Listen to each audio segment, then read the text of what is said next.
Mr. President. That's right, we made a second iceberg. If you haven't seen the first one, check out the first Crusader Kings iceberg that we made about a year ago. And let's get into the second one. All of the cool and weird funny secrets in CK3, CK2, and I guess a little bit in Crusader Kings 1. Let's dive in. Oh, by the way, I should say, look at how beautiful this iceberg is. Agami made this brand new stylized iceberg. Look at this art style. That's gorgeous. Let's get started with the first one. Murchad wasn't king. Pretender ass king. One of the biggest lies that Crusader Kings has ever told us. The tutorial king of Crusader Kings 3, Murkat, I'm gonna say Murchad, was never actually the king of Munster. Instead, his chancellor and his cousin Tarlak, who in-game is called Tortleback, was the real king, this guy. So he is in the game, they just had him as the chancellor. What's a funny kind of plot twist about it is that Crusader Kings 1 actually got this correct. Rare Crusader Kings 1 dub. Now the new patch has a game rule for a historical mode that puts Tortleback in his rightful place. That's awesome. Shout out to Maniacal's video where we learned this from, link in the description. What is that pronunciation? Maraha. Maraha. I don't think that's correct. I think they're capping. Next up, selection music. In Crusader Kings 2, when you select characters on the starting screen, it actually kind of cobbles together the main theme in a pretty cute little way.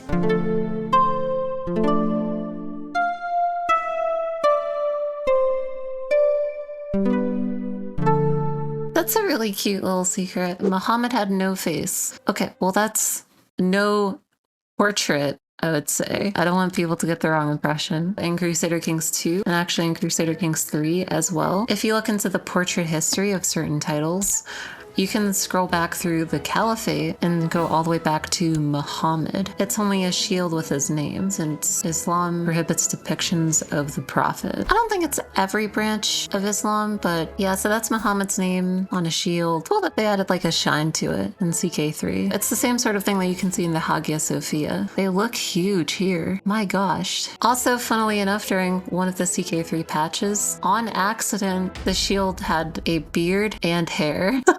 It was quickly fixed. Yeah, understandably. Don't want your shield growing hair. Next up, we got China. Pretty obvious reference to how in CK2 you could interact with China. You couldn't see China on the map. It was like an off-map entity. You could like trade your relatives to them for points. You could trade in dwarves and get points for it, or eunuchs, or women to the Chinese emperor, and then in return you'd get influence that you could use to get like a Chinese waifu and get an alliance with China. China could sometimes invade, but you'd only see an appendage of them. That being said, they would sometimes invade with like 100,000 troops. So many troops that they would take over like half the map. Like, it's happened. As far as CK3 goes, a lot of people think CK3 is gonna get China at some point. I think they're hinting towards it too, because it looks like there's a tear on the right hand side of the map. The map would sort of continue into China in the east. And the floor plan they shared a while ago does have expanding the map in it. It would be funny if they expanded the map only for Sunset Invasion. We did it. Sunset Invasion again. In the meantime, there's a couple of really good mods that also include China and the eastern, half of Eurasia, like Rajas of Asia or More Bookmarks Plus. Both of those are really good. China. All right, nudist. Did you know that CK3 has an 18 plus rating on PC? On console, it's actually rated T for teen. I just found that out a couple of days ago. But the main reason why it's an 18 plus rating is mostly because the nudity is on by default. And there are nude faiths in CK3, like adamantism. It thinks that we should live innocently, like Adam and Eve themselves. So that's why they don't wear clothes, because they're unnecessary. You don't need to marry, don't need clothes. It's a pretty chill religion in comparison. And sometimes the AI likes to randomly convert to it and then jump scare you with random nudity. Like it did to me the first time I played CK3. Why are there so many in Iceland? You think you get a bit cold. It was a real sect in North Africa in the 2nd to 3rd century, and then it was sort of reborn in the Middle Ages in different parts of Europe, practicing social and religious nudity, free love and rejecting marriage, and individual ownership of property. Also, there used to be a dedicated Twitter account posting anime pictures from the game. Sadly, it no longer exists, but they tweeted 186 times, so they were really dedicated to it. Ban on clothes. You might think that this is the same as nudism, but it's not. You can also be a lunatic, and that lunatic event can order everyone to stop wearing clothes altogether too, and wearing nothing but a smile. At least they're happy. Fun fact is, if the Pope does it, the hat stays on. So dumb. This is an interesting one, glass delusion. Historically, there have been certain rulers that have believed they were made of glass. I slap my hands against the wall repeatedly. As I look down on them, I see a crack running through one. I am made out of glass. I assume a crack on the hand is the palm line. Oh, help, I'm made out of glass. You get a massive boost to health though. This is actually historical. Most notable is Charles VI of France. He wore clothing that was reinforced with iron rods and did not allow his advisors to come near him due to his fear that his body would accidentally shatter. He even looks insane in that drawing of him. Normally they're more flattering than that. Like, it's funny to laugh about, but like before psychology and shit, that must have been terrifying. All right, glass monument. And another glass related event that you can get as a lunatic, you dream of traveling to the sun and capturing it in a glass cage. Getting this specific event gives you a decision to build a glass monument. I have tamed sunlight. I imagine it's like a big greenhouse. And then you get the cool nickname Man of Glass or Woman of Glass. As a fun fact, greenhouses were invented by a Bonaparte, Charles Lucien Bonaparte. I like how he's hitting the Bonaparte pose too. He has the same energy. I'll give it to him. Strongest potion. Potion seller. I need your strongest potions. If you're going into battle and you need the strongest potions, CK3 has got you covered. Yes, the event might pick the same character twice, which is very fitting here. Your physician can offer you a strange yellow concoction that grants vigor and life, but only the strongest can handle the power. There is a 1% chance that it will kill you, so be careful. This character should have found some weaker potions. Potion seller. Moving on to other potion makers. We got alternative medicine. Court physicians can offer very curious remedies to your illnesses. Running around naked at midnight, getting you stung by bees, or removing your face or other body parts. Sometimes it works. You can get rid of cancer by cutting off your leg. Not sure why removing your leg also roughens up your face. A very weird amputation procedure. I think that's just them like holding you down while they do it. Oftentimes, the cure is worse than the disease. All sorts of bad things can happen. They can even fail on purpose if they really dislike you. Is that actually true? Wow, it's literally called failure on purpose. Just trust the placebos, they're good for you. We pray at night, we stalk at night. Where are the rats? So you know how it's believed that rats help to spread the plague by carrying infected fleas, and then those fleas actually carry the disease? It's something that we've all been told in history class. When the Black Death comes, you can be asked to do some pest control. Usually your only option is to slaughter a bunch of sheep. But if you have a dog, you can blame all of the cats and kill them all, and then if you have a cat, you can eradicate the dogs. Yeah, they just blame each other, clearly. But if you're eccentric, you can actually suggest to kill the rats. And it'll give a positive modifier to your county. It does give you some development growth and some popular opinion. Just another example of eccentric actually being good. Alright, you can pet the dog. Arf, arfa, woo. As mentioned, you can have a dog in CK3 and you can pet the dog, but there isn't any model for it yet, so you kind of just gotta imagine it. Little Napoleon. And as the famous account points out, you can only pet your dog once every 5 years. But you can think of it as choosing to continually pet the dog for the next 1800 days, over and over again for the next 5 years. And we might get models after all because they prototyped some during a game jam last December. Behold, aminals. That doesn't mean that they're 100% adding them to the game. This is just a test. But yeah, good doggos, good kitties. I like the dog that has its tongue out. It's going bah. Ow. Next up, we got the pet rock. If you're an eccentric, you can get a pet rock. You get a bunch of events full of rock puns. A sentimental value. Taken for granted. All or nothing. Oh my god. And in the end, you can put it in a wall in your home and get a neat building time bonus. It's just a rock. It's not gonna make your house any stronger. Even in the game's files, there's cool ASCII in the game's code. Rock duel. At the start of every single game, 2 developer characters actually duel for a pet rock. Charna Frost Whisper, that is an amazing name, who's a producer stole from Yakub, so they duel each other to take it back. So as you can see, she gets wounded, Yakub gets his friend back, and then they become rivals. Have a long-standing disagreement over a rock.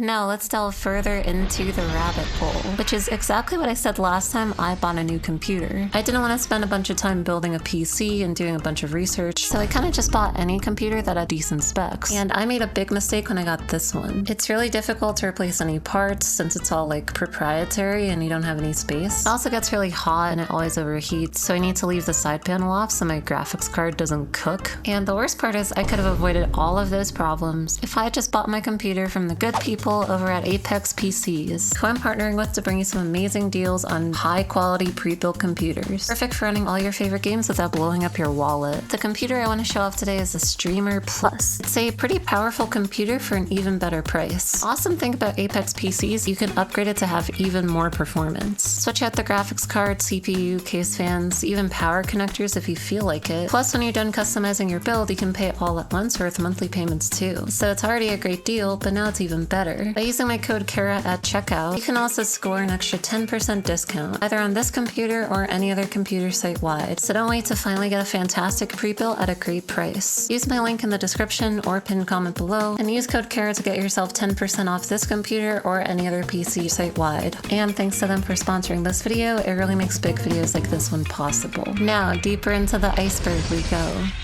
Director's ducks. Game director of CK3 really likes rubber ducks. Wow, that is a lot of ducks at his desk. How many ducks do you see in that picture? Post your answer below. I like ducks too. I have 2. Glad to see that some of the developers like their little stuffed animals as much as I do. Office Elmo. The CK3 devs have a pretty cool office. They have a lot of custom art. This picture on the left, QA is praying to Jira, a bug tracking software. Also, if you look in this area, they have Elmo. This is sick artwork, honestly. There's so many details here. That's so cool. It's not just any Elmo. It is specifically this Elmo meme. That is the office Elmo they have. So I'm just gonna leave Elmo right here. Watch the world burn down. I'm evil. I drink iced coffee at 3 in the morning. Next up is Mr. Brightside. If you are a millennial, you probably know about this song, or if you live in the UK, because apparently people in the UK like it a lot. Devs like to sneak in a lot of jokes and references in the game code. When writing a legend about saving some poor innocent soul from a battlefield, one option is that you share only a single kiss in return. It was only a kiss. 'Twere only a kisseth, 'twere only a kisseth. And if you think that's unfunny, that is in every single copy of Crusader Kings 3. That's in your source code right now for that game, taking up like 2 kilobytes in your computer's memory right now. Those dev comments like joking about Mr. Brightside. It's funny how not funny it is. Bob Saget. There is a Full House achievement, which is to sire 5 children, and it uses a variable in the code called Bob Saget to track how many children you have. For those younger than Google, there is a show called Full House, starring, you guessed it, Bob Saget. R.I.P. Bob Saget, the legend. The goat. Theon. If you have a full house full of hostage children, you might start to grow closer with one. They'll play with your kids, they'll shout your motto, and the game tracks this progress with a variable called Theon points. After presumably Theon Greyjoy, he was a hostage of Starks in Game of Thrones. You don't need to choose. You're a Greyjoy, and you're a Stark. So if you Theon him enough, your hostage might call you mom, and then you can adopt him as your kid. Your kid, my kid. Don't take that out of context. And the dev comment for the option is, yes, I am your mummy. Get Theon forehead. That's kind of wholesome though. It's sort of like adopting a pet. I think a lot about the time that I just like picked up my cat and took her home one day, and now she's just my cat. I just kidnapped her. Like I just picked her up, I said, you're mine, and then she's just my cat. I theoned her, I guess. Hamilton. Alexander Hamilton. Hamilton. So your kid, when they grow up, they might decide to run away with a lover. You can try to duel them, or you can try to bribe them. Mom of the year if you decide to fight your own kid. Or you can let them go, and if you read the wording of the event, you remember you belong to me. Which is a quote from Hamilton. King George sings it to the rebellious America. Also, if you try to invite this child back, they'll have a negative 500 reason. You can't tell me what to do, mother. That petulant tone. How dare you? The longest dev comment. So in the code of CK3, there's all sorts of dev comments, some of which we've talked about before. You can see them with a hashtag, and sometimes developers will take it to the extreme. We've seen ASCII. How about an entire short story in the comments? The longest dev comment in the game's code explains how pools of random characters work in prose. Pause if you want to read the whole thing. Apparently, Duke of Swabia was fishing at Bodensee and then created little people, maidens and adventurers, matrons and fools, and let them swim in the pool and spawn new courtiers for his heir. When we throw our hook into the depths, we send a thought of gratitude to the noble Duke of Swabia and his marvelous creation. Yeah, it's very cute. The little short story. Big personality. Normally characters in CK3 have only 3 personality traits. Sometimes you can get 4, especially if you get one from an event. But somehow, Daughter of King Louis, Princess Giselle, has 6 whole personality traits and a childhood trait. I don't think anyone knows why this is a thing. I like to imagine she just has like a lot of personality. Like she's just like everything to everyone. To some people she's nice, to some people she's mean. It's a very vibrant sort of person. Talking babies. I mean, babies can kind of talk. In CK3, children often cause issues. Understatement of the century right there. The events often forget to check the age of certain characters too. So sometimes you'll see a kid in chains pleading for justice before they should even know how to talk. Or this little holy man. So small and so polite, just standing there. The gale is fierce and I have been on the road for many months. If a 1-year-old came up to me and said that, I would scream. I'm not saying I would kick him, but like anything to protect against like a demon child, you know? And look at this lad, his magnificence, renewed jihad. This literal toddler is talking about renewed jihad. Okay, sure. They do fix these bugs, but others do sneak their way in too. I mean, babies can talk. They normally just say goo goo gaga. Another one of these funny situations where they have trouble checking the characters of the event sometimes leads to situations like this, where the blind can see. Like, look at this. She is staring directly at me. Our gazes lock. And this is during a duel. Apparently you can fight while blind. And you can shoot a bow, truly a miracle. I'm sure blind people can shoot bows too.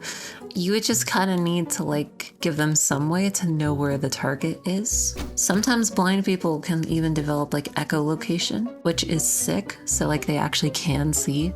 Another similar situation where the game doesn't really check all of the characters and what they're capable of is you seducing you.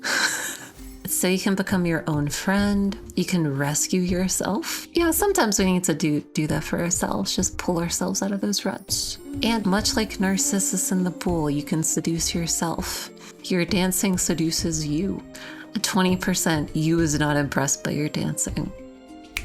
And it could also happen in CK2 as well. So they're basically just preserving traditions, which is great to see. Oh my god, in this Reddit post, they became pregnant with their own child. Wow. They're just like a lizard or something, like one of them that reproduces like asexually. That's so cool, like a lizard. Doppelganger. Now this one's interesting because it's kind of a play on this, but it's really the one time where this is intentional behavior. There is actually an event where you meet your body double, a doppelganger, a peasant that just happens to look just like you. You can invite her to join you at your court, or you can move on and forget this uncanny creature. That's cold. She just happens to look like you. What's your problem? She's also wearing makeup because of the comely trait. Your double can also do the classic let's swap places sort of thing. And then they might sleep with your spouse or your lover pretending to be you. And then of course they might sleep with you. more than a pretty face. Am I really so narcissistic that I would even consider calling my double my lover? And very, very rarely you may discover that they are your long-lost twin, which would make things pretty awkward. That's a real Star Wars level twist. But it's like, why else would she look exactly like you? Alternatively, your double might fight you to take your place. And if they win, they can change their name to your name and get the nickname The Real. So you're just like the fake version of them. The real Cara.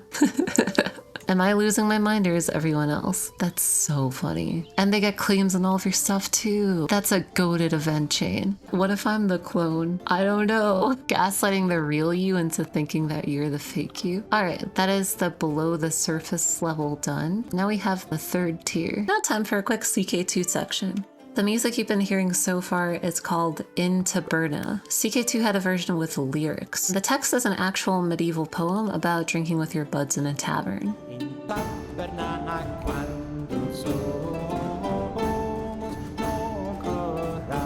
And we want you to hear the version of the song that Carl Orff composed.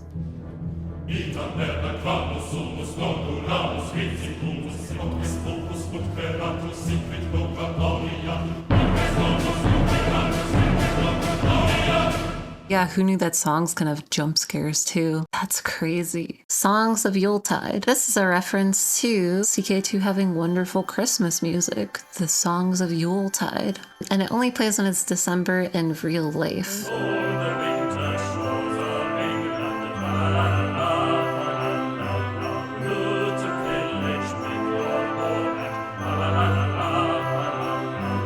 The links to the songs will be in the description, so make sure to check them out. It's getting into the holiday season. Alright, live action trailers. In the past, when Crusader Kings was more low budget, CK2 had actual trailers. I now pronounce you husband and cousin. You may now kiss your cousin.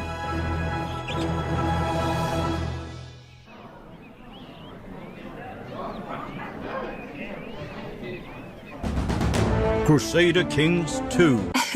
You can tell that these are professional actors. They're just having fun. I really like it. They're just having fun with those. Not everything has to be so serious. Why so serious? Beard. Beard?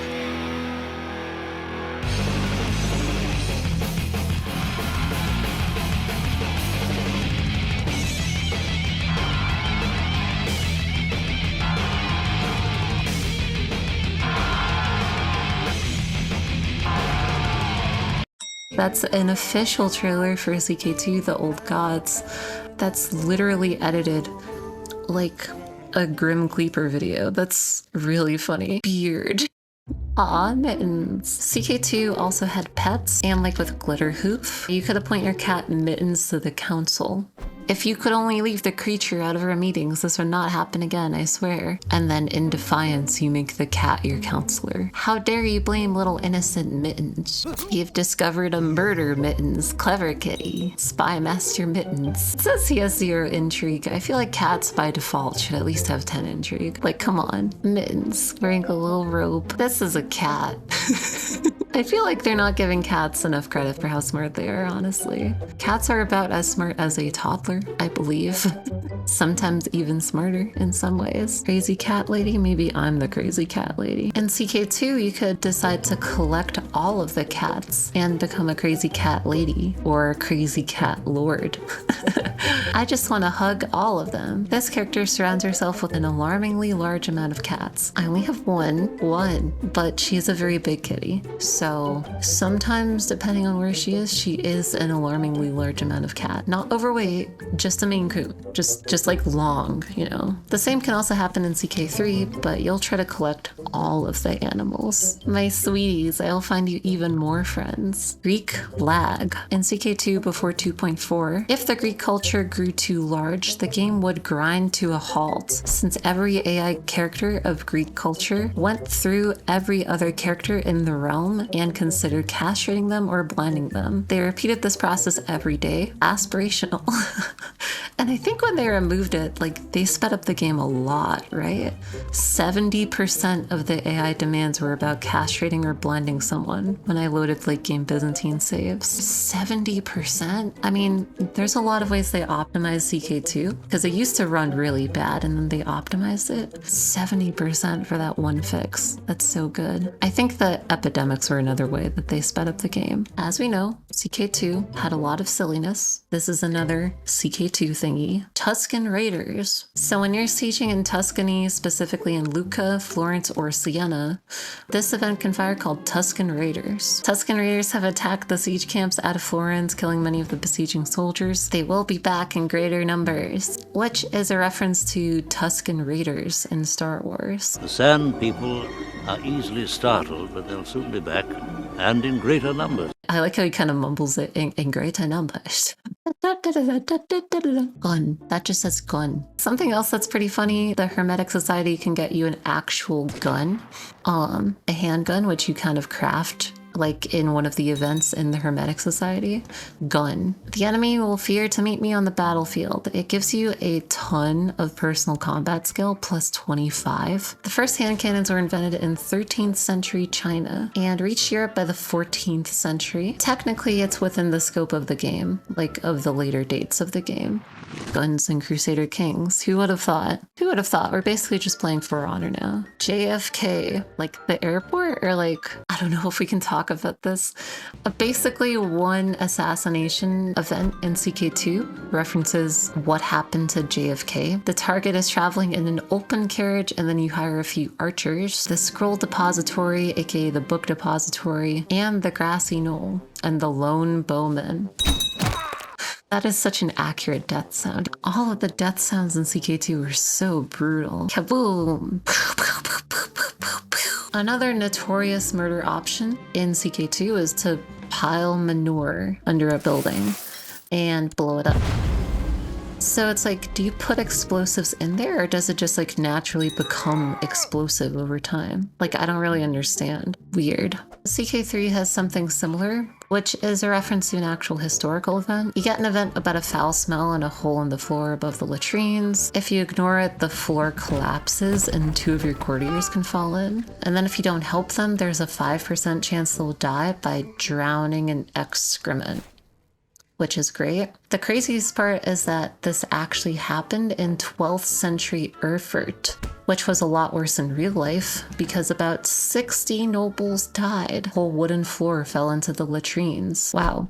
Like, genuinely terrifying. Flatulist. While on the latrine topic, your jester write out a poem for you and accompany it with that sort of thing. While this is silly and quite a few people dislike it, it's also historical. They're professional flatulists, performers who would entertain people by farting. In the 13th century England, there is one person so remarkable that his name was Roland the Farter. He was obliged to perform for the king on Christmas. What a job. Well, now you know. When life is so tragic back then, you don't have time to develop good comedy, good humor. Death from laughter. There are events that can kill you by laughing. Yeah, happened historically more than once. One Greek philosopher died when a donkey ate some fermented figs, and he said, give him some wine to wash them down. He laughed so hard at that he died. Just like a happy-go-lucky dude, like dying by laughing at his own joke. That's kind of a great way to go. In 1660, Thomas Urquhart, the Scottish aristocrat, is said to have died laughing upon hearing that Charles II had taken the throne. Now that's being a hater. To the grave. I respect that. Now here's some more ways that you can die in CK3. Harm events. This is referring to those random events in CK3 that are toggled off by default for your character. Falling down the stairs, choking on food, or getting lost in a storm. But CK3 players are a bunch of babies, and after much complaining, these events were made very rare and disabled entirely for players. By default, you can re-enable them, but most people probably don't even know this option exists, so it only affects AI. Barbarossa died while crossing a river on his way to a crusade. And 2 French kings died by banging their heads on a door lintel. It's probably a balance to be struck. It's gotta be like less than what it was when they were first added.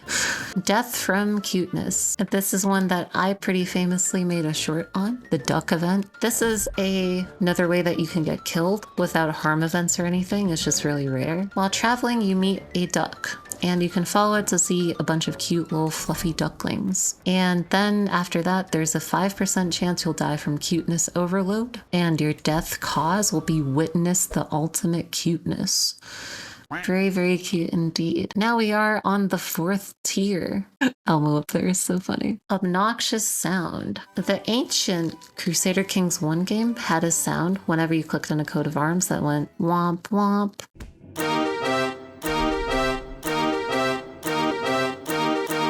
And it's been stuck in my head ever since I played it years ago. This sound is preserved in the CK3 library, and it's called Placeholder Obnoxious UI. It isn't used for anything. It is funny that it's in the game though, that it's in CK3.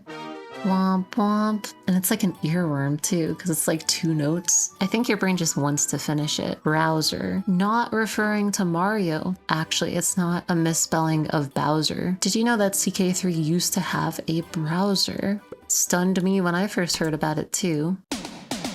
Agami, did you just rickroll me? Sorry, had to do it. But yeah, it totally worked. Notice the hot pink programmer art. By the way, you should totally subscribe. If you want to, you can unsubscribe if I get boring or whatever. The funny thing is that the developers themselves didn't know about the browser either. It was just in their shared framework. Once modders discovered it and showed that you could theoretically mine crypto on unsuspecting users' computers, I guess with mods or whatever, Paradox quickly removed it from the game during patch 1.4. First, mods. This is a reference to all sorts of mods on the workshop for CK3 that are silly. CK3 modders really go above and beyond with the sorts of mods that they'll put into CK3. There's that one Flappy Bird mod. There's another one where you go fishing. Tabazin made a working Tetris mod for CK3. That's crazy. Imagine just like ruling your kingdom and then you just decide to pull out your Game Boy and start playing Tetris. And a Darkest Dungeon minigame for his Way of Kings mod too. That's really cool. Duran plugged in ChatGPT to let you talk to characters. That's weird. Crusader Wars lets you play CK3 battles in Attila Total War thanks to Foray and some other modders, which is incredibly impressive. And Castox made goddamn Flappy Kings. And also the Arena, which is an ARPG in CK3. That's crazy. And we don't even mention Lover's Lab. One Day World Conquest. There is also a pretty small speedrun scene for Crusader Kings 3. They mostly compete for in-game time, since that's more fitting for a strategy game and it's also not dependent on your hardware.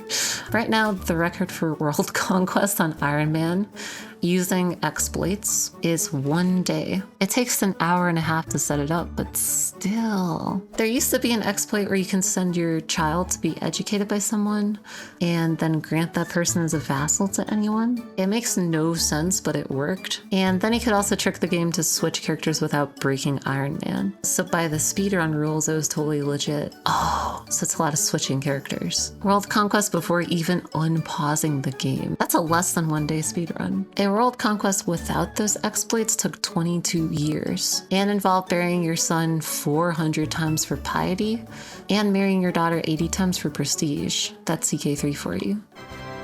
Recently, Dr. Sandwich pushed it under 1 year, absolutely breaking the game. Yeah, I've talked about it before too. It's really impressive what Dr. Sandwich has done. Backbone of the CK3 exploiter community. The run without any exploits takes 44 years. That's still really impressive, 44 years. Bro, that's so doable. And of course there are meme runs like inbred %. Become inbred as fast as possible in real time. The current record is 2 minutes and 7 seconds, but Agami wants to show us the second best.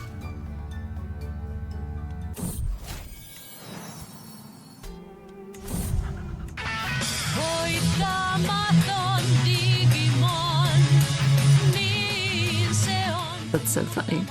I love this community. Stressed controller. So as you know, CK3 is available on consoles, and they even got T-Pain to advertise it. T-Pain, if you've ever watched my videos, I hope you're doing good. Here's a weird fact that we learned. When your character is stressed, they made it so that it's harder to press buttons on your controller. That's so interesting. I thought there was something wrong with my controllers. The more stressed you become in game, the more resistance the buttons on the PS5 give you. That's clever. What? Censorship. Xbox censors the word Cumbrian. This is the classic Scunthorpe problem, where you accidentally censor perfectly fine words. Tom Scott made a video about it too.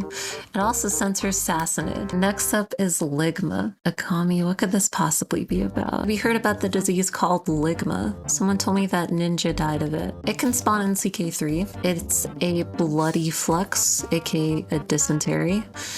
And it gets the same if it spawns in one specific place, the county of Yamama. There's also, in other funny diseases, a romantic plague, which is just a consumption with no requirements. It looks very romantic, very romantic.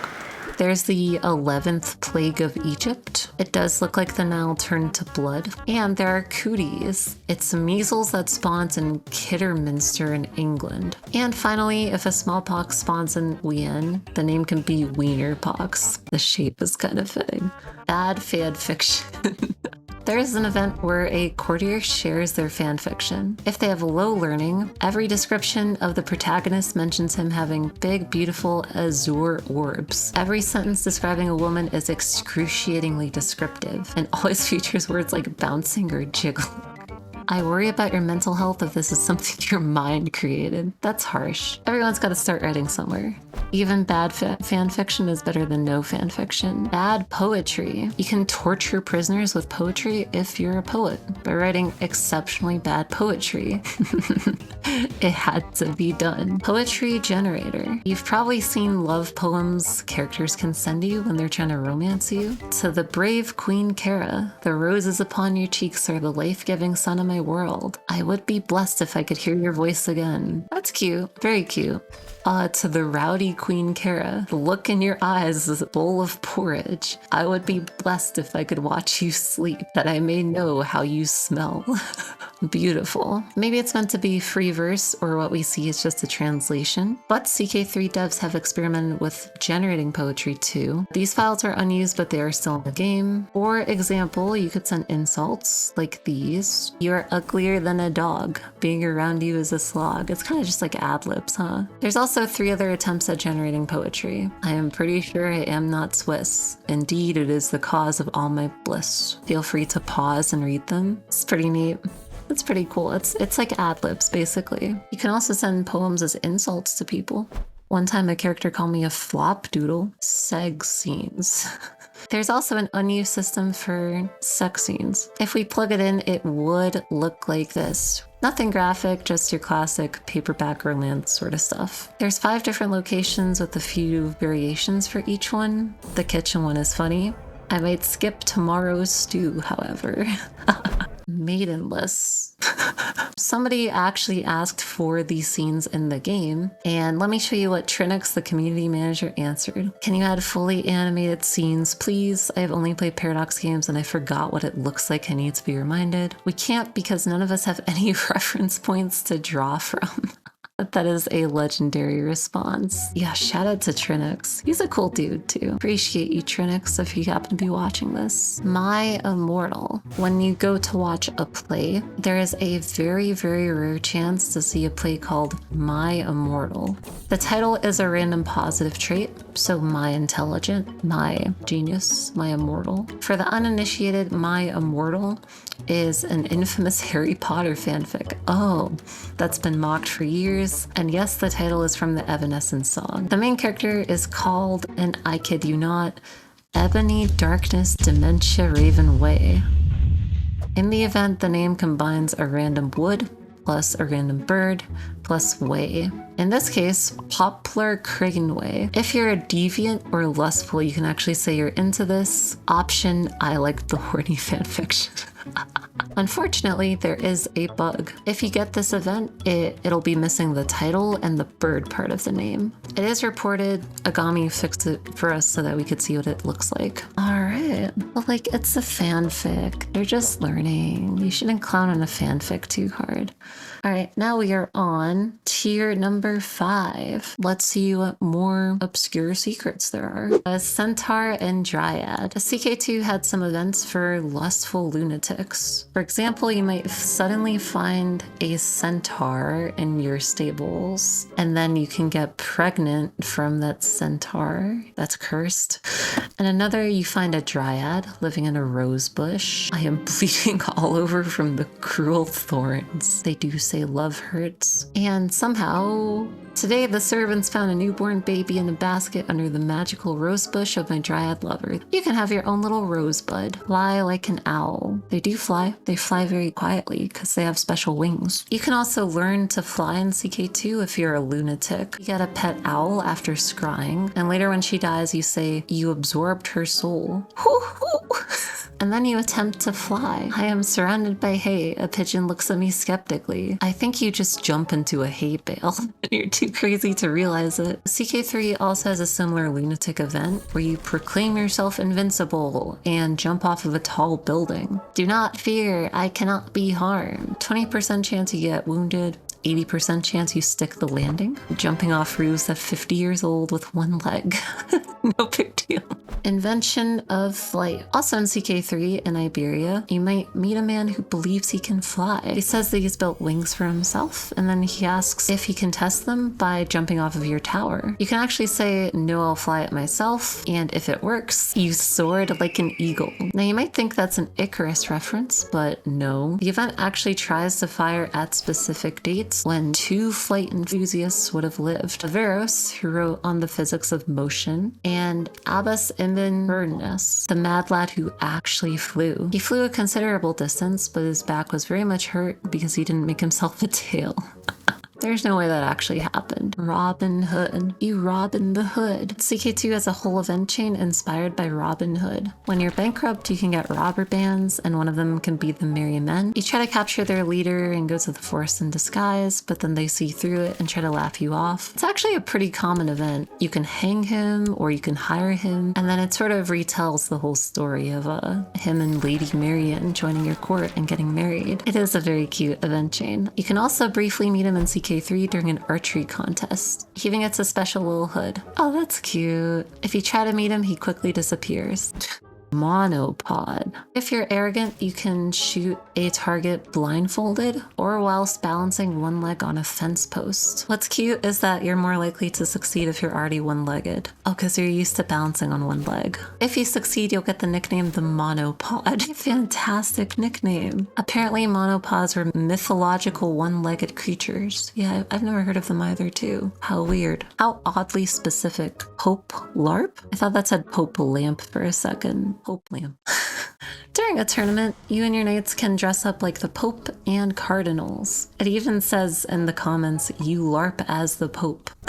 Like you get a tailor to make the papal clothes and his massive tiara, and then you look like the Pope for the whole tournament.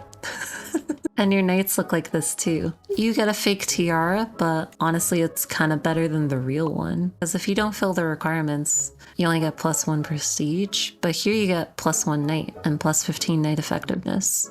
Nameless. CK3 actually has a bunch of nicknames. I thought it was crazy when I first read it, but there's over 500 nicknames. So here's a few. During a tour, you might run into some peasants who are complaining about the royals. If you try to convince them that you're not actually you, that you're not actually a royal, there's a chance you'll earn a nickname, the Nameless.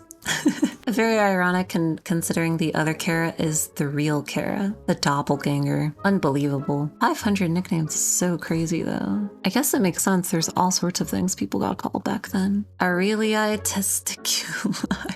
There's a nickname, Aurelii testiculi, which means golden testicles, given to an Anglo-Saxon man with at least 10 children. And it's historical too. A gentleman with this name is mentioned in the Domesday Book, a survey of England conducted by William the Conqueror. Humphrey Golden Bollocks, as it was tastefully translated.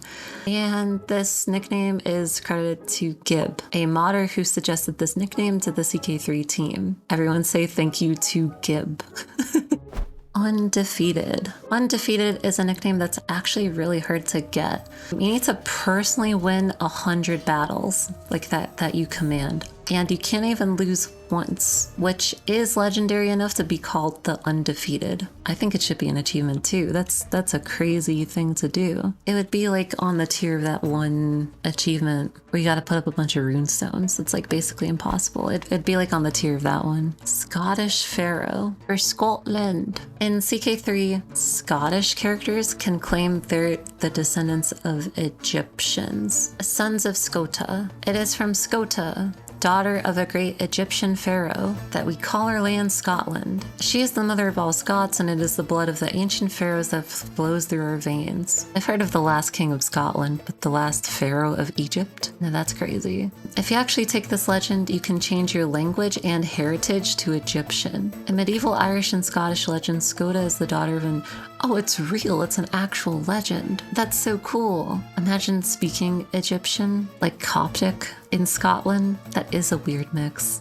That's super cool. Also, Kashmiri can believe they came from the snake people, or as devs put it, the Sneeple. And the pagan dynasty are dragonborn, heirs of the dragon goddess. That's sick. I like that. Heirs of the dragon goddess. That's so powerful. Joan of Arc. Probably know Joan of Arc, the historical figure, but this is referring to the CK2 event chain you can get, where if you're at war during your darkest hour, a maiden with a sword might appear, claiming that she is sent by God, just like Joan of Arc. She hears the voice of Jesus. She's got a lot of commander traits, and phenomenal marshal. You would, of course, appoint her as marshal, but the lords won't be happy. She'll offer to reform the military. She'll infect you with her zeal, and the lords and the church will grow to hate her even more, while the common folk will love her. You can staunchly support her and make her a knight, or you can put her on trial for heresy and condemn her to burning at the stake. May the Lord have mercy on her soul. Yeah, that's a cool event chain. Now we're at tier 6. I think this is where things might start to actually get spooky. 666, like the devil. All right, seeing the dead. Ooh, spooky little ghostlies. On to more mystical stuff. In CK3, if you're a lunatic, you can actually get an event that you see the dead. But it's a really nice event. You see one of your dead relatives, and then you just kind of like have a nice encounter with them. Last time, I accidentally included a ghost child event from a mod called Viet, but CK3 had its own. It's pretty cute. Other than seeing the dead, you can see death itself. Yeah, like the Grim Reaper. You shoot awake and see a shadowy figure at the edge of your bed. His toothy grin, the only illuminated part of him I can see clearly. I cannot move. He steps towards me, dagger in hand. I fear that I will be collected by death very soon, a fate I must change. It's one of the starting events for a legend, for whom the bells toll. And one of the options is I must become immortal. There's no event chain to actually become immortal, like you can in CK2, but the title does reference the For the Whom the Bells Toll CK2 event, where you play chess against death. Here, your whole quest for immortality has 2 paths, except that you will live on through your child, or you meet God through a dream who tells you what's what. And here, God is a woman, so that's canon. She's actually a copy of your character, so God is a woman if you're a woman. You can still say to God in your dream, "Nah, I will live forever." This character is terrified of dying. It's actually kind of bad for you. Yeah. And then the legend description is pretty funny too, because it says, she defied even her own creator and vowed to continue her quest for immortality. How to beat death. Realistically, people say that death has a 100% death rate, but that's really not true because there's like 8 billion people alive right now that haven't died yet. Who knows if they'll ever die? I'd like to just live forever. If we jump to CK2 really quick, The chess event we showed in the last Iceberg video, where you die most of the time to the Grim Reaper, yeah, you usually lose. It's a really hard game of chess, but there are actually ways to outsmart death. If you choose black, it gives you an advantage. If you're deceitful, you can straight up cheat and get away with it with death. You'd think death would know better, but I guess not. You can also get death drunk if you're a drunkard or a hedonist. I like the idea of death being drunk. If you're a seducer, you can try to charm him. No one can withstand my charms, not even death. Raising up death. Unfortunately, you can't bang death. He'll be gone right after the game. You can also try to shock death with gory stories if you're an impaler. And all of these don't guarantee that you win, but if you do, like, they all give you advantages, and the more advantages you get, the more likely you are to win. And if you do win, death agrees to give you a few more years, you get a boost to your health, and it can even actually heal you from a disease too. Death's gift. Health +2, Queen Cara loses the trait Gout. The consequences of making me in these games. Odin. Also, you can meet Odin in Crusader Kings 2. A wide-brimmed hat conceals his other eye. Yeah, basically you can just convince soldiers. A person you meet was Odin himself. The devs call this event, "Will the real Odin please stand up?" Oh, developers.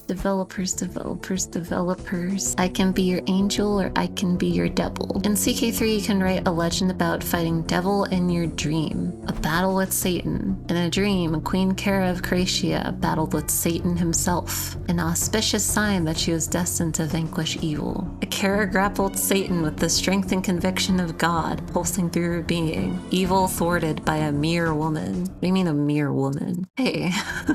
And he challenges you to a fiddle contest. What's funny is that the instrument actually changes every time you open up the legend. Satan challenged Cara to a trumpet contest. The tune which Cara played caused Satan to melt away into hell. I imagine it's screechy. Imaginary friend. In general, CK3 doesn't really have anything paranormal. It all kind of happens in a dream or a legend, or like you're a lunatic. But this event chain is pretty interesting. As a child, you make an imaginary friend. My mysterious new friend. Then they'll play with you in front of other kids who for some reason ignore them. And then things get weirder. When you grow up, they'll reveal they're a messenger from God sent to guide you. Sometimes they'll say that you need to travel to a holy site and light a candle in their honor. And once you do it with a faint farewell, they'll depart, or they'll come to you and say that you need to murder somebody. Then again, someone closer to you. Then they'll push you into madness and you'll become the Mad Queen. I lust for blood. But I hardly hear her or my hysterical cackling. The devs call them devil and angel events, or actually angles. I can be your angle or I can be your devil. I mean, it's still obviously delusional, right? Like, right? Have you ever had an actual imaginary friend? Don't listen to them. Don't do what they tell you to do. Don't do it. What is this one? You can eat Jesus. If your archbishop is very gullible, he'll bring you cupcakes that he says look like Jesus. It's harkening back to those Facebook posts of people thinking that they found the face of Jesus in toast. Now, technically, you can't eat them like you can the cheese artifact, but you can destroy them, so we'll just pretend that we did it with our mouth. Nom nom nom. Jesus did say to eat his flesh. We do that as Catholics. I was raised very Catholic. Hungry, hungry bishop. Sometimes your bishop will offer you a different kind of meal. The baby-eating bishop, of course. I like that one of the options is you ate a baby. Sounds like fun. I guess if you choose to partake too, you can make a friend. The least problematic bishop. You can eat the Pope. Yes, you can. You can be a cannibal. You can consume your prisoners. You can capture the Pope, and you can eat him too. And even better than that, you can even get a valid reason to execute him. So that way you don't even get any tyranny for doing it either. Om nom nom, as they say. Not every company brags about its players eating the Pope, but Paradox does. Some crucial Crusader Kings numbers: 1.5 million prisoners cannibalized, including at least one Pope. Also in the new DLC, a cannibal adventurer can turn prisoners into provision, turn into mystery meat, and their weight increases the amount of provisions. That That's sick. Someone coded that into the game. That's so messed up. Yo, these developers need to chill. Someone needs to do like a check on these developers just to make sure it's getting a bit too much. Om nom nom, as the kids say. Exotic. There's a chance that you can get an event where your executioner is robbing the dead and then selling their meat on the market. As one does. Selling it to people and not even telling them? That's how you get prions. Don't get prions. And unused tutorial. The unused part is that Paradox actually considered including cannibalism in the tutorial. If we were to put this part in, we'd get the normal lesson first. Some things only affect your domain, blah, blah, blah. You click next, and then as an example, Essex is experiencing a drop in the number of soldiers available due to the area being overrun by cannibals. That would be a terrible thing for your area to be overrun by. Devs really wanted to set the tone for new players.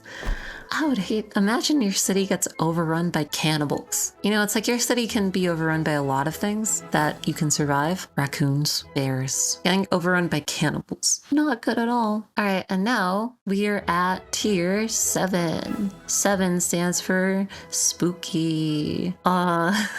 So, trigger warning, this section is not for the faint of heart. Let's get started with the howl. In CK3, you can have a legend that you were raised by wolves. Dare I make such an assertion? Dare I say I was raised by a wolf? I dare. So that's CK3, but in CK2, you can actually live it. Altaic rulers have a special event chain inspired by the Ashina tribe of Gokturks. Their legends say that their ancestor was born of a wolf. Kind of reminds me of a Remus and Romulus, who were raised by wolves, which is different. It can start in different ways. For example, as a child, you might get lost in the woods. The wolf child. When you grow up, you'll become known as the wolf and gain wolf's blood. The wolves might join you on a hunt and howl at night, calling on you to join them.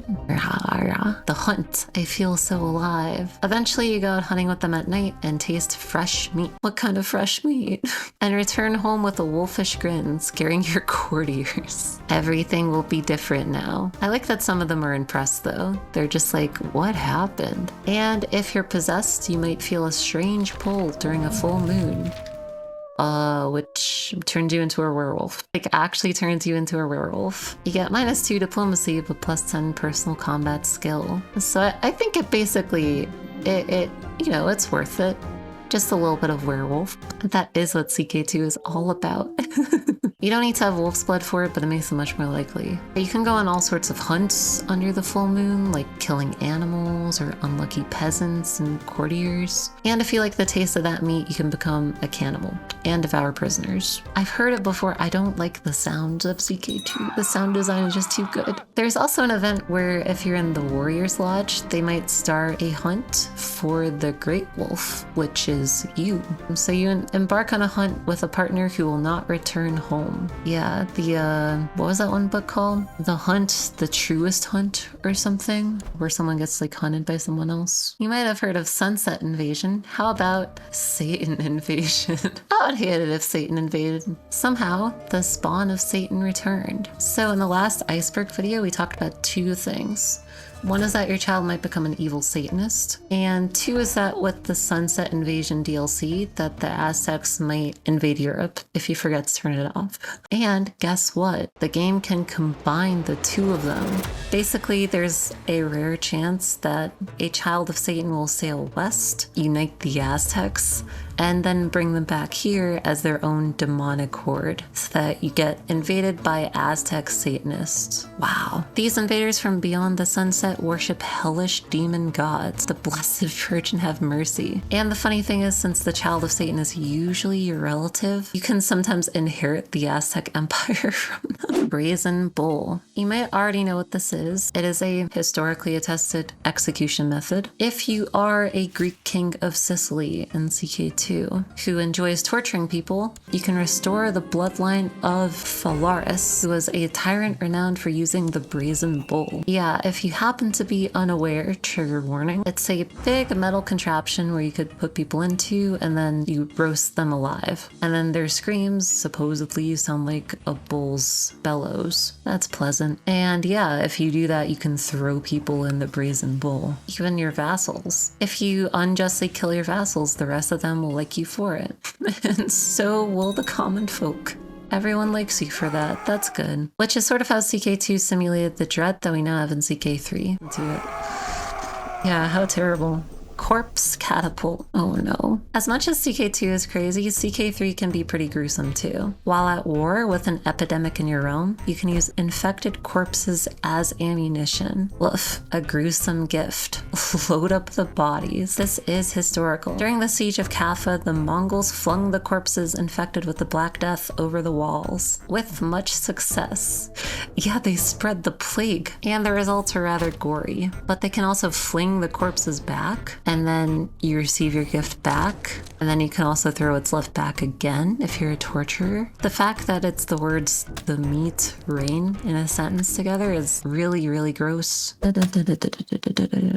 Wow, wow, wow. I hope it's not a bad event. Oh, it's down here at the bottom tier. It's gotta be a bad thing. If we're talking about catapults, we need to mention this event. It's divisive. Catapult. Your nemesis might steal your cat and launch it from the catapult. I take one step towards it, my hand outstretched, but it's too late. Oh my god.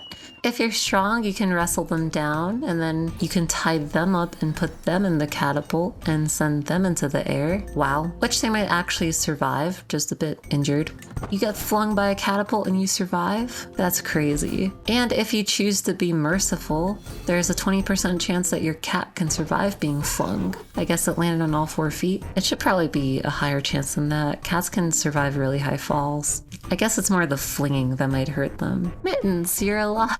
I don't know why the cat's annoyed. I'm not the one who flung the cat. Players quite dislike it, and devs don't get why and won't remove it. I think it's because people like cats. I don't know how the devs don't understand that. People happen to like their kitties, and they think the fact that one of them can get flung and die when you have a perfectly good cat in the game makes them upset. What is so intensely implausible about loading an animal into a catapult? It's not implausible, it's just mean. I don't like it because it's mean. It's kind of upsetting for me to think about too. I would never fling my cat in a catapult. Oddly specific, I know, but just in case. Now here's for one that's actually scary and like actually not fun at all. Mind break. Sad face. Let's say that you apprehend a villain, maybe the one that flung your cat in a catapult, and you feel inspired, angry. You can flay them into a sculpture. How artistic. You can listen to their song of anguish, lovely, or you can try to break their mind. So you pick different methods of torture depending on their personality. Vengeful and deceitful fare worse from deprivation. After a few rounds of torture,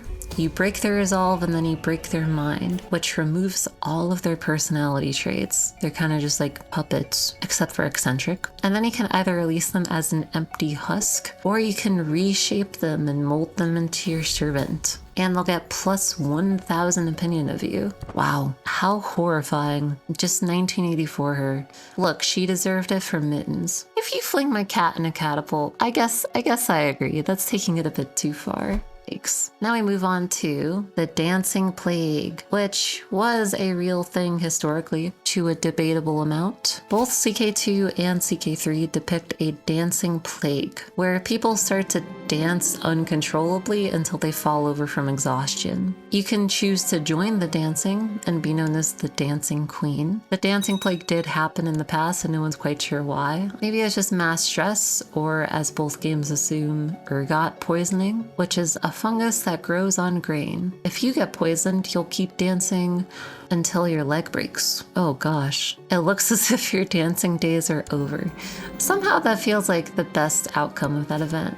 In CK3, you can actually see the animation of characters dancing by the dancing plague, but it looks like uncomfortable, like they're not happy doing it. This character suffers from painful seizures, headaches, nausea, and diarrhea. The involuntary spasms make it look as if they were dancing. An eccentric character can also join the party, as the dev comment says. Dance without respite. Excellent. It's more likely to fire when and where it did historically, which is in Erfurt and Aachen. But if it gets spawned in Gdansk, it gets called Saturday Night Fever, like the movie. Probably because the German name is Danzig, which kind of sounds like dancing. Let me just break the fourth wall by naming this thing Saturday Night Fever.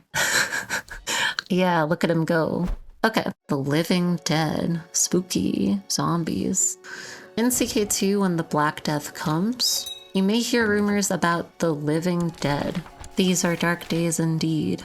The dead are rising from mass graves to walk the earth once more. Yeah, basically zombie rumors. People misunderstanding the Black Death. A peasant can even come to you and say that they bit him. So you can either tell people to take care of the living dead, or you can declare a hunt on the living dead. Then everything will get out of hand. A mother will come by and say they slayed their child who wasn't infected at all. The Black Death turns CK2 into a horror survival game. Fighting the plague, fighting zombies. Bells of Huesca. In case you're unfamiliar, here's some more horror for you. In CK3, if you have a faction, you can get an event chain where basically it starts by you stumbling across an abandoned Visigothic church whose bells are missing their clappers. And then you find that there's one of the faction members inside of it by, killing them and then removing their head and putting their head as the clapper, the thing that makes the bell ring. And then you proceed to kill the other faction members and do the same thing to them too. You can dress as a troubadour and play music until she falls asleep, and then murder her with a lute string, just like slowly slice away at that neck with a string. How terrible. And then you drop an organ on another person. I like how you kill a person and then you giggle about it very cutely. And then eventually you invite everyone to the church for a concert. And at the end of it, you ring the bells with the head of your enemies used as bell clappers in a horrifying little concert. Terrible, right? It's a sequel to the Songs of Anguish. You can become known as the Bellkeeper or the Requiem, which I think is a really cool nickname. This is a legend. This isn't like a real thing, but it is a real legend that they're tapping into for sure. The Bells of Huesca. Pretty spooky, right? And then finally, to top it all off, in the last Iceberg video, we talked about how you can become immortal. One thing I didn't talk about too much was that you can have immortal rivals. Eventually, if you become immortal, another rival will come to fight you. And there's different ones that you can get. One of them is a shield maiden or perhaps a Valkyrie, looking for a worthy foe to duel. It's funny that your options are fight or die, and then you kind of just die on the spot. If you have high diplomacy, you can also talk it out. Maybe violence isn't the answer. We can just be immortal friends together. Or if it's a Spaniard, Ramirez from Highlander. Not today, Ramirez. You open a trapdoor and drop the rival into a spike pit. And you can kill him by filling it with stones, or get a perpetual motion machine. You put him in a big hamster wheel and then you use him for power. He's just running there the whole time, I guess. Or an evil pagan berserker might come for you, Iran. If you're a lunatic, you can also feed them to your special pets. Yes, killed by platypuses. Horribly killed by the platypuses of Queen Cara. CK2 is so random. Killed by platypuses is probably the rarest death reason across the CK2 games. Why platypuses though? Probably because the Paradox logo is a skeleton of platypuses. Or it might be King Arthur himself, come to punish you for your perceived evils. But you can fight with facts and logic. Debate it to death using facts and logic. And finally, as we mentioned in the last one, if you are a horse, then you can fight Incitatus himself, which was Caligula's horse, which he tried to name to the Senate, according to legend. You can beat death, but not Incitatus. He's too strong. And here comes the end. Yeah, I agree, Agami. CK2 wasn't afraid to be silly. It gave you variety, gave you tons of secrets. But that's why I was obsessed with CK2. It was just so mysterious. That was the entire Crusader Kings Iceberg, the second one. This whole video was written by Agami too, so a huge shout out to Agami, or Long Game Short as you might know him. Thank you a bunch for watching. Thank you to all the channel members too who made this video possible. Thank you to the sponsor as well, and thank you again for watching. I'll see you in the next video. I hope you liked it.